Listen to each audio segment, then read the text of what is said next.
ಅಂಕೋಲಾದಲ್ಲಿ ನಾಡವರ ಸಂಘದ ವತಿಯಿಂದ 2023-24ನೇ ಶೈಕ್ಷಣಿಕ ಸಾಲಿನಲ್ಲಿ ಎಸ್ಎಸ್ಎಲ್ಸಿ ಹಾಗೂ ದ್ವಿತೀಯ ಪಿಯುಸಿ ಪರೀಕ್ಷೆಯಲ್ಲಿ ಅತಿ ಹೆಚ್ಚು ಅಂಕ ಗಳಿಸಿದ ನಾಡವರ ಸಮಾಜದ ವಿದ್ಯಾರ್ಥಿಗಳಿಗೆ ಪ್ರೋತ್ಸಾಹಧನ ಮತ್ತು ಪ್ರತಿಭಾ ಗೌರವ ಕಾರ್ಯಕ್ರಮ ಹಮ್ಮಿಕೊಳ್ಳಲಾಗಿದೆ ಎಂದು ಸಂಘದ ಅಧ್ಯಕ್ಷ ಆರ್ಟಿ ಮಿರಾಶಿ ಹೇಳಿದರು.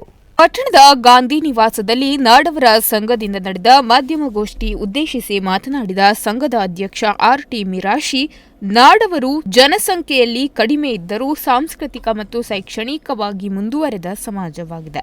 ಇಲ್ಲಿನ ನಾಡವರ ಸಂಘದ ವತಿಯಿಂದ ಪ್ರತಿ ವರ್ಷದಂತೆ ಈ ಬಾರಿಯೂ 2023-24ನೇ ಸಾಲಿನಲ್ಲಿ ಎಸ್ಎಸ್ಎಲ್ಸಿ ಹಾಗೂ ದ್ವಿತೀಯ ಪಿಯುಸಿ ಪರೀಕ್ಷೆಯಲ್ಲಿ ಅತಿ ಹೆಚ್ಚು ಅಂಕ ಗಳಿಸಿದ ನಾಡವರ ಸಮಾಜದ ಆರ್ಥಿಕ ಹಿಂದುಳಿದ ಪ್ರತಿಭಾನ್ವಿತ ವಿದ್ಯಾರ್ಥಿಗಳಿಗೆ ಪ್ರೋತ್ಸಾಹಧನ ಮತ್ತು ಪ್ರತಿಭಾ ಗೌರವ ಕಾರ್ಯಕ್ರಮ ಹಮ್ಮಿಕೊಳ್ಳಲಾಗಿದೆ ಎಂದು ಹೇಳಿದರು. ಪ್ರತಿಭಾ ಪುರಸ್ಕಾರಕ್ಕಾಗಿ ನಮ್ಮ ಸಂಘದ ವ್ಯಾಪ್ತಿಯಲ್ಲಿ ಬರುವ ನಾಡವರ ವಿದ್ಯಾರ್ಥಿಗಳಲ್ಲಿ ಎಸ್ಎಸ್ಎಲ್ಸಿ ಪರೀಕ್ಷೆಯಲ್ಲಿ 100ಕ್ಕೆ 80ಕ್ಕಿಂತ ಹೆಚ್ಚು ಅಂಕ ಗಳಿಸಿ ಮತ್ತು ದ್ವಿತೀಯ ಪಿಯುಸಿ ವಿಜ್ಞಾನದಲ್ಲಿ 100ಕ್ಕೆ 85ಕ್ಕಿಂತ ಹೆಚ್ಚು, ಕಲಾ ವಿಭಾಗದಲ್ಲಿ 100ಕ್ಕೆ 55ಕ್ಕಿಂತ ಹೆಚ್ಚು ಹಾಗೂ ವಾಣಿಜ್ಯ ವಿಷಯದಲ್ಲಿ 100ಕ್ಕೆ 65ಕ್ಕಿಂತ ಹೆಚ್ಚು ಅಂಕ ಗಳಿಸಿದ ವಿದ್ಯಾರ್ಥಿಗಳನ್ನು ಪರಿಗಣಿಸಲಾಗುವುದು. ಎಸ್ಎಸ್ಎಲ್ಸಿಯಲ್ಲಿ ಕನ್ನಡ ಮಾಧ್ಯಮ ಮತ್ತು ಇಂಗ್ಲಿಷ್ ಮಾಧ್ಯಮದ ತಲಾ 5 ವಿದ್ಯಾರ್ಥಿಗಳು, ಪಿಯುಸಿ ವಿಜ್ಞಾನ ವಿಭಾಗದ 4, ಕಲಾ ಮತ್ತು ವಾಣಿಜ್ಯ ವಿಭಾಗದ ತಲಾ 3 ವಿದ್ಯಾರ್ಥಿಗಳಿಗೆ ಪುರಸ್ಕಾರ ನೀಡಲಾಗುವುದು ಎಂದು ಹೇಳಿದರು. ಅರ್ಹ ಅಭ್ಯರ್ಥಿಗಳನ್ನು ಆಯ್ಕೆ ಮಾಡುವ ಅಂತಿಮ ತೀರ್ಮಾನ ಆಡಳಿತ ಮಂಡಳಿಯದ್ದಾಗಿದ್ದು, ಅರ್ಜಿಯೊಂದಿಗೆ ಅಂಕಪಟ್ಟಿಯ ದೃಢೀಕೃತ ನಕಲು, ಆಧಾರ್ ಕಾರ್ಡ್ ನಕಲು, ಆದಾಯ ಪ್ರಮಾಣ ಪತ್ರವನ್ನು ಜುಲೈ 5ರ ಒಳಗೆ ಸಲ್ಲಿಸಬೇಕು ಎಂದು ಹೇಳಿದರು. ಸಂಘದ ಪ್ರಮುಖ ಗೋಪಾಲಕೃಷ್ಣ ನಾಯಕ್, ಕಾಂತಾ ಮಾಸ್ತರ್ ಮಾತನಾಡಿ, 2023-24ನೇ ಸಾಲಿನ ಶೈಕ್ಷಣಿಕ ವರ್ಷದಲ್ಲಿ ಪದವಿ ಹಾಗೂ ಸ್ನಾತಕೋತ್ತರ ಪದವಿ ಪರೀಕ್ಷೆಗಳಲ್ಲಿ ಚಿನ್ನದ ಪದಕ ಹಾಗೂ ಕ್ರೀಡೆಯಲ್ಲಿ ರಾಜ್ಯ ಅಥವಾ ರಾಷ್ಟ್ರಮಟ್ಟದ ಸ್ಪರ್ಧೆಗಳಲ್ಲಿ ಪ್ರಶಸ್ತಿ ಗಳಿಸಿದ ಹಾಗೂ ಯುಪಿಎಸ್ಸಿಯಲ್ಲಿ ಪಾಸಾದ ಪ್ರತಿಭಾವಂತರನ್ನು ಗೌರವಿಸಬೇಕೆಂದು ನಿರ್ಧರಿಸಲಾಗಿದೆ.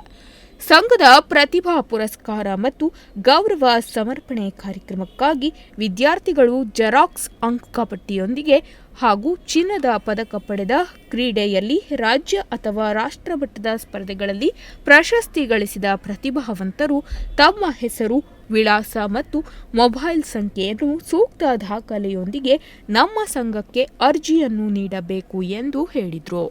ಅವರಿಗೊಂದು ಬೆನಿಫಿಟ್ ಸಿಗಬೇಕಂತ ಹೇಳಿ ನಾನು ಈ ಸಂದರ್ಭದಲ್ಲಿ ತಿಳ್ಕೊಳ್ತೇನೆ.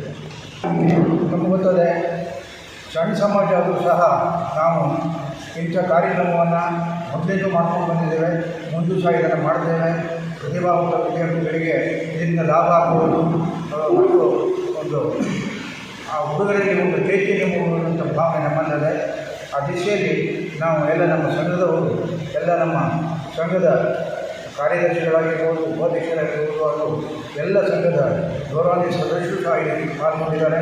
ಅವರಿಗೆ ನಾನು ಈ ಸಂದರ್ಭದಲ್ಲಿ ಧನ್ಯವಾದಗಳನ್ನು 2023-24ನೇ ಸಾಲಿನ ಪ್ರತಿಭಾವಂತ ವಿದ್ಯಾರ್ಥಿಗಳಿಗೆ ಹಾಗೂ ಈ ನಮ್ಮ ಕ್ರೀಡೆಯಲ್ಲಿ, ಕಲೆಯಲ್ಲಿ ಭಾಗವಹಿಸಿ ರಾಷ್ಟ್ರಮಟ್ಟ ನಿಂತಿದ್ದಂಥ ನಮ್ಮ ಸಮಾಜದ ಹುಡುಗರಿಗೆ ಹಾಗೂ ವಿದ್ಯೆಯಲ್ಲಿ ಬಂಗಾರ ಪದಕ ಪಡೆದಂಥವರಿಗೆ ನಾವು ಈ ವರ್ಷ ಸನ್ಮಾನ ಮಾಡಬೇಕಂತ ನಿಶ್ಚಯ ಮಾಡಿದ್ದೇವೆ. ಹಾಗೆಯೇ ನಮ್ಮ ಕ್ರೀಡೆಯಲ್ಲಾಗಲಿ ಅಥವಾ ಶೈಕ್ಷಣಿಕವಾಗಿ ಸಾಧನೆ ಮಾಡಿರುವಂಥ ವಿದ್ಯಾರ್ಥಿಗಳನ್ನು ಗುರುತಿಸಿ ಈ ಒಂದು ಕಾರ್ಯಕ್ರಮದಲ್ಲಿ ಅವರಿಗೆ ಗೌರವ ಸಮರ್ಪಣೆ ಸಹಿತ ಮಾಡುತ್ತಿರುವಂಥ ಒಂದು ಕಾರ್ಯಕ್ರಮ. ಈ ವೇಳೆ ನಾಡವರ ಸಂಘದ ಕಾರ್ಯದರ್ಶಿ ಮಂಜೇಶ್ವರ್ ನಾಯಕ್ ಸ್ವಾಗತಿಸಿದರು. ಸದಸ್ಯರಾದ ವಿನೋದ್ ನಾಯಕ್, ಕೆಆರ್ ನಾಯಕ್, ಉದಯ್ ನಾಯಕ್, ಮಂಜು ನಾಯಕ್, ಜೈರಾಮ್ ನಾಯಕ್ ಇತರರು ಮಾಧ್ಯಮಗೋಷ್ಠಿಯಲ್ಲಿ ಉಪಸ್ಥಿತರಿದ್ದರು. ಮಾರುತಿ ಹರಿಕಾಂತ್, ನುಡಿಸಿರಿ ನ್ಯೂಸ್, ಅಂಕೋಲಾ.